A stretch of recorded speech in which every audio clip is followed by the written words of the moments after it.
Hi everyone! Thank you for being here for this new edition of Cloud Native. I'm really happy to be with you to talk to you about Cgroups and this technology about containerization and isolation of the process. Let's gonna talk a bit about the future and how you could architecture your whole application to have something more maintainable and more sustainable in your everyday apps development. You probably heard about microservices and what they are and how to use it in your everyday development. The fact is, microservices is probably not that used in production right now, just because it's not something really easy to use and really easy to do, because it consists of a bit of different patterns that you may have to put in production right now. If you want microservices, you probably heard about containers and running containers. The fact is, the thing is not that easy when you want to run different things, because in production, running containers is often something like that. It's a complex task with a lot of orchestration and a lot of things to do and to maintain to be sure that everything will run okay in production. Let's dive in microservices architecture and what it is and how to use it. So as a reminder, a microservices architecture is an application with a collection of different services. Each one is responsible for a small business in your application, and they are loosely coupled, which means that you do not depend on a service to run another service. This is something that could run in parallel, and they are all deployable on the fly independently, which means that you can scale up or scale down one microservice rather than the overall application in case of a huge consumption or a huge traffic at some point. So it's something like that. It's some kind of galaxy of different services that you have to keep and to interact together. So what are microservices exactly? Firstly, they are business oriented, which means you have one service to do just one thing and just one thing. For example, you could have a service responsible for setting manager, and this is where you get and set the overall settings of your application. Each service exposes an API, which means that each service that will need to interact with the service in question are through standardized API. So this is something that is well documented or well standardized and that allow a different part of your application to talk together. So in the case of our setting manager module, it exposes getters and setters for each available setting in your application. Each service is independent. It doesn't require another one to run. So the interface service will get settings from the manager service, but it will fall back to defaults in case of an availability of the setting manager. So your whole application can be kept at part of availability, even if some part is missing or some modules, some services are missing. They all rely on the bus message to transmit your information, which means that a service could publish various changes to a command bus, and the other services that want to use the changes pushed by the first service just consume them in this command bus. So in our case, the setting manager will push every changes in the settings to the command bus, and the interface service we had registered to the command bus and will catch the messages and update accordingly. And then finally, they run stateless, which means that the data is stored on a dedicated storage backends, and you could deploy a lot of settings manager if you want to load balance bit with them, or you can scale up them, or you can scale them down and just have just one service. You do not need to rely on the same standard located shared storage. This is a dedicated backend for that. So if you want to run microservices, you do have to run a complex architecture with an orchestration for every services in this architecture. And then you will do have to run some kind of backend storage, backend data, messaging system like a Redis or a DataMQ or something like that.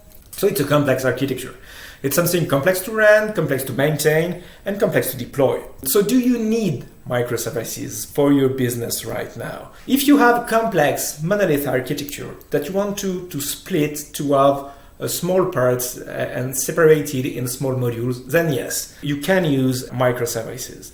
If your business is spread across different units, yes, you could develop one service per unit, so each unit will embed just one business and not the overall. If you really need scaling capabilities, and I really mean real scaling, because for most applications, you do not really need scaling. You just need to run up and down sometimes and maybe deploy and add more resources to your application, then not big upscaling. But if you need real scaling capabilities, then yes, you do have to run microservices. And if your team can be split to multiple small projects, because each small team will be responsible of just one unit. So you need to have a big team that you could split and spread across your multiple projects. But if you do, yes, you could do microservices. And you do need a team that is pretty much DevOps skilled, because there will be a lot to maintain, to install, to deploy, and so on. So you need that in your team. So when not using microservices, if you're not ready for observability, because each services will be run in its own container, in its own sandbox, so you will need to observe them and to be sure that everything is run well. So you do have to have a big culture of observability. If you don't, it will be really complex for you to maintain and to keep the system in a stable state. If your team does not have DevOps roles, as we said, you're probably not prepared to use microservices.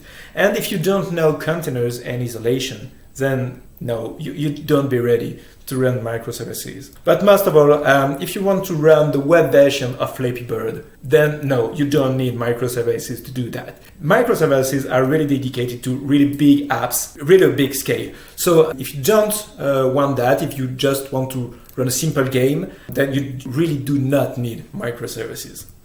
So my preference, rather than microservices, is probably more about multi-languages architecture. This is something a bit different. I prefer to develop components rather than services, and the components could be responsible for multiple parts of the logics, but I choose my components in regard of the technology I could use, because I prefer to use Rust for some task and Python for the one, and running the front end with Node.js and embed PWA application. So I prefer to pick my choices, the right technology, and make the right choice, rather than just splitting everything into really small chunks, really small services.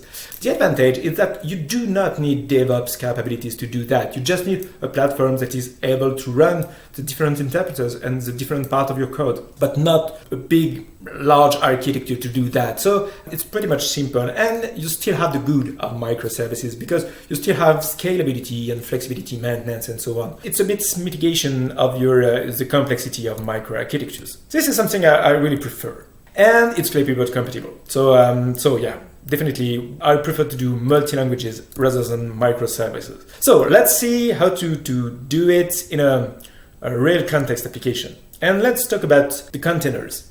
So the goal of containers is to run your processes in isolation to prevent any drama coming from a service that is killed at some point or that crashed because there is a bug inside it. And it prevents you to crash the overall application. And it allows you to just reboot some kind or reset some service at some point without affecting the rest of your application. So this is about preventing from any kind of data leaks. It allows you to distribute your resources from your hardware to your different part of your application regarding their own consumption. It keeps sandboxed environments, which means that you can pick a dedicated version of a language specifically for a module rather than fixing it for the overall platform. So it allows you to tweak your environment, and it allows you to improve your observability, because it will be easier to observe just a small part of your application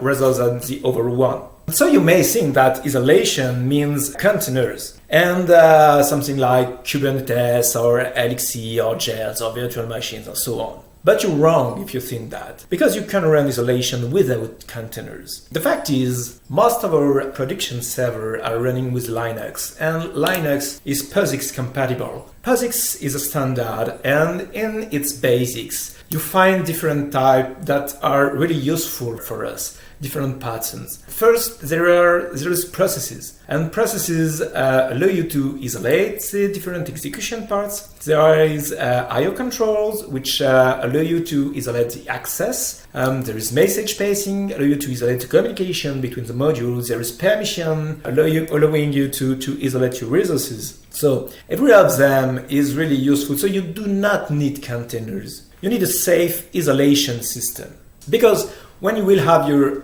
overall isolation for each kind of the module, you do not need a container to keep it in a sandbox. Linux can do that, and it could do it very well. The underlying technology under every container technology, Docker, Containerd, Elixir, whatever you want, is a feature in the Linux kernel called Cgroups. It's also used at system level by systemd, and it's a kernel level isolation.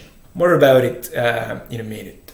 There is no really difficulty to run it on your own, because it's a built-in feature in the kernel, so it's just something to activate. There's a lot of documentation. It's a standard, so it's really easy to run and to deploy in production, but you will need some high Linux skills, and it's not the same things that containers, because it's not like pushing an image, composing an image and pushing an image on a repo. It's something more complex, because you will have to do that in the hardware by itself directly. But it's more easier in the long term than running containers. The fact is, it's probably more something like isolating containers and full images, or like almost a virtual machine, or isolating processes. And definitely isolating processes is an easier task. What about building the platform? I'm working for AlwaysData. We're a cloud provider, and we made a cloud platform before the cloud era 15 years ago. At first, we were just hosting providers, but we did have to find a solution to properly isolate the various processes owned by our customers. And 15 years ago, we didn't have Docker or containers or whatever. We just had Linux. So we did have to deal with that. Fortunately, there was Cgroups available. Basic definition of cloud is you will need to have a high availability. Your servers need to be up at any time, at any moment, and could be restarted at any point. So we need to maintain this state of high availability. You need elastic scalability to be able to scale up and scale down your application, and by adding more resources at some point if you need it. You need embedded services, database, storage, messaging system, and so on. You need an edge infrastructure, so something that allow you to be really close to your end customers. And you need native isolation to be able to just simply isolate your processes from the others, from another user. So the Cgroup-based isolation, it's a mechanism that isolates its process per user. So it's bound to a user, and it's dedicated to it. You will have one Cgroup per process per user, which allow you to finely grain your permission and the resources that you add to a dedicated process. You will use POSIX permission for the resources, so it will be really easy to do. In fact, it's something like that. There is a pseudo file system in your operating system exposed by the kernel, and here we have a Cgroup maintained by the container service, which is our own orchestrator. And per user, here the intranet user, there will be a proxy and an Apache upstream. And the Apache upstream is a Cgroup dedicated to the Apache process for this user specifically. And I will have a bunch of files, some of them prefixed by the Cgroup prefix, and each of them allow you to manipulate the Cgroup. There is one file specifically which is really interesting, which is a cgroup.prox. In this file, you will just find the process ideas of the various process you want to bind to this C group. So it's as easy as just writing a string, writing a number, which is the ID process you want to add to the group. You write it in the file and the process is isolated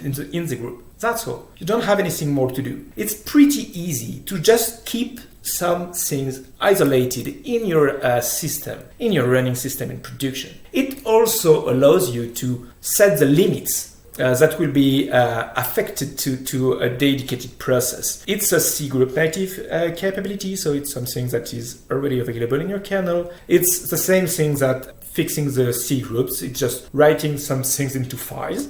And it allows you to cap some hardware resources. It will use the kernel system to balance the different resources affected to a process at some point. So you could have multiple processes, an application running multiple languages, multiple components, and each of them will be properly balanced by the kernel to affect the resources to not impact a process rather than another if a process in the system is high consuming. So it's a really easy system. And as previously, you've got in your C group file name memory.max, for example, and in this one, I just put the quantity of memory, the amount of memory that I want to affect to my Apache upstream process. And that's all. And here I can fix 4 gigabyte of memory for the Apache upstream process. I just write the number in the file and that's all. And the kernel will do it for me. It's pretty much easy to do.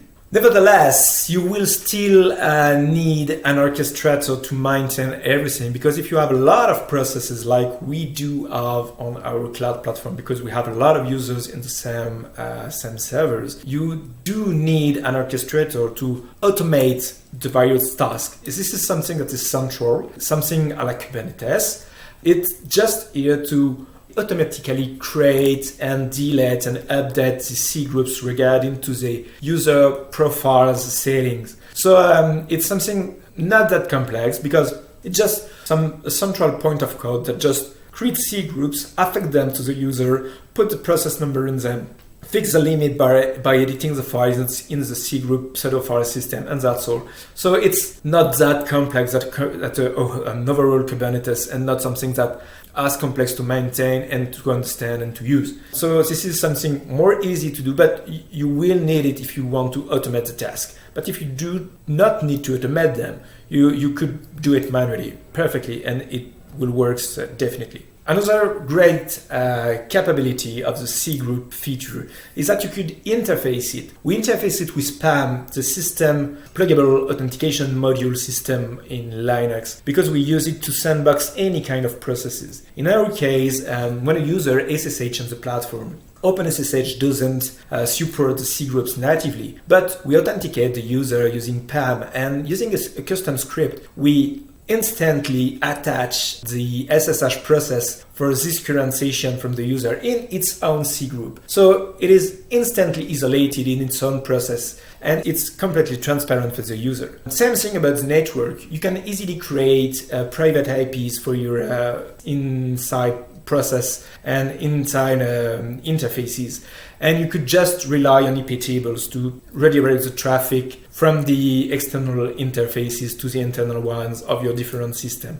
In fact, we are supposed to use IP tables, but netfilter is something that is really complex and not that handy. So we prefer to patch the kernel to just prevent the IP table use. It's a really simple patch in the kernel that allow us to just create a bunch of private IPs and cap them in the C group to authorize the access if the private IP is declared to be used by the user. So it's pretty easy to do. We just compare some GID numbers and registered address, and that's all. It's not that complex, but if you want to do that in another way, IP table is definitely the good way if you don't want to patch the kernel by itself. Another really good feature is the ability to forbid the process read access for the other users. It's just an option in Cgroup to enable. And if you do that, your user will run a PS to analyze the different process running on the system. He won't be able to see the other user processes. It just it will be sandboxed in its own environment. So you want to allow different users on your platform to be able to read the different process of the other users on the platform. So it's pretty much easy. Cgroups come with another system which is called namespace. It's another layer that live in parallel with Cgroups that allow you to partition the kernel resources, network interfaces, this kind of stuff. And this is the same thing. It's used in every containers technology, Docker, LXC, and so on. It's really useful, but it's not that mandatory if you want to just run a simple isolation platform process. We do not use it at AlwaysData. It's really overkill for our use cases. Do you need to use POSIX and Cgroups instead of containers? You could do it, because it's as easy as just making mkdir and t instruction to write into files in the POSIX system. So it's really great to use. It's fully agnostic. It's POSIX compatible. It doesn't need to create images and push images on repos to pull them in production later. You do not need some kind of orchestrator to deploy and manage some kind of services. You could just use a simple platform, isolate the processes, and run your different components or your different services if you want to target a microservices architecture to simply run really well sandbox and ready to scale application without having to worry about the complex orchestrators. The fact is, you don't need Kubernetes or Key-Trace or whatever. You need a fair isolation on a really reliable platform. And that's all. You do not need any more. The good thing is that using those technologies, we are ready to run some kind of bright future with the WASM serverless-based architecture, which will be some kind of WebAssembly server running with Cgroups POSIX capabilities to definitely kill the containers and run WebAssembly lambdas directly into your server, running in isolated processes, taking care of the security model of WebAssembly and the capabilities of Cgroups. And we will not need containers anymore. And this will be really great in kind of production processes. But it will be for another talk, probably. I'm Mads, I'm a tech evangelist at AlwaysData, a cloud provider. Cgroup is a technology we are using for 15 years, and this is something really, really useful and really reliable. And we do not run containers in production, and we're really proud of it. Thank you very much. If you have any question, I will be happy to talk to you on the Discord of the conference. See you later. Bye-bye.